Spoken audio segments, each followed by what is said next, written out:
نیاز صاحب کیا آپ ہمیں بتا سکتے ہیں کہ ہمارے نبی کی روزانہ کی زندگی کیسی تھی؟ فجر کی نماز کے بعد آپ کا حلقہ لگتا تھا، اس میں ہر قسم کی باتیں ہوتی تھی.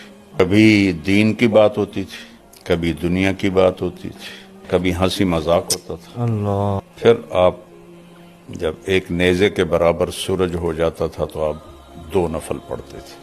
تو اس کے بعد آپ مسجد سے نکلتے اور ہر اپنی زوجہ محترمہ کے پاس جاتے اور ان کا حال پوچھتے، اور اس کے بعد آپ تشریف لاتے اس گھر میں جہاں آپ کی باری ہوتی تھی.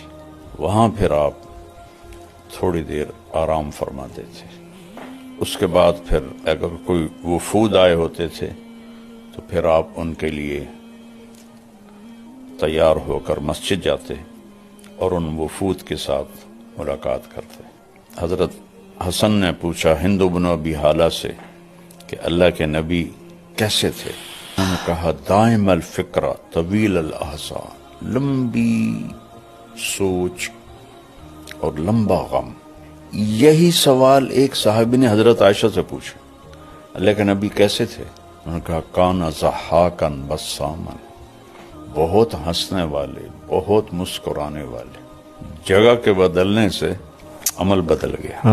پھر مغرب کے بعد سب بیگمات کو وہاں بلاتے جہاں آپ کی باری ہوتی تھی. دن میں 3 مجلسیں ہوتی تھی، فجر کی مختصر، عصر کی تھوڑا ٹائم، مغرب کے بعد پھر سب کٹھی اس گھر میں. وہاں جتنی دیر وہ بیٹھیں اس کے لیے کوئی ٹائم مقرر نہیں ہوتا تھا. پھر وہ ساری عشاء سے پہلے اٹھ کے چلی جاتی تھی.